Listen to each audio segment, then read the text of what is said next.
Hello friends, welcome to my channel. இன்னைக்கு நம்ம சேனல்ல என்ன பார்க்க போறோம் அப்படின்னா ரொம்பவே ஒரு சிம்பிளான கான்செப்ட் தான். நம்ம சின்ன வயசுல இருந்து படிச்சுட்டு வர ஒர்க்கை பத்தி தான் பார்க்க போறோம்.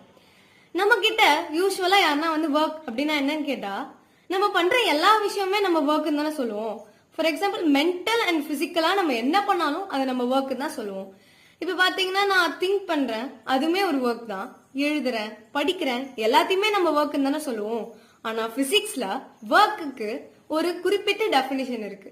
அப்புறம் ஒர்க் பிசிக்கல் குவான்டிட்டின்னு பிசிக்ஸ் சொல்லுது. பாப்போமா? Work is set to be done by the force when the force applied on the object displaces it. என்ன தெரியுமா?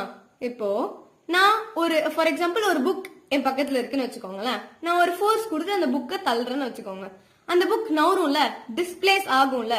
சோ நான் ஒரு ஆப்ஜெக்ட் இல்லைன்னா ஒரு பாடி மேல கொடுக்கிற ஃபோர்ஸ் அந்த ஆப்ஜெக்ட டிஸ்பிளேஸ் மூவ் இடம் பெயர்ந்துச்சுன்னா அந்த இடத்துல ஒர்க் நடந்திருக்கு, ஒர்க் டன் இருக்கு அப்படின்னு அர்த்தம்.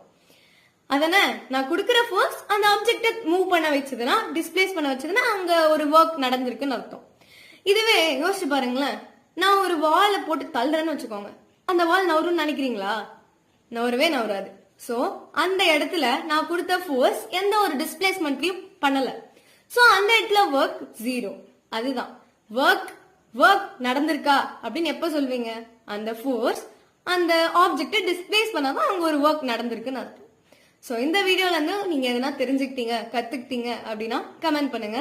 பிடிச்சிருந்தா சப்போர்ட் பண்ணுங்க, சப்ஸ்கிரைப் பண்ணுங்க. தேங்க்யூ.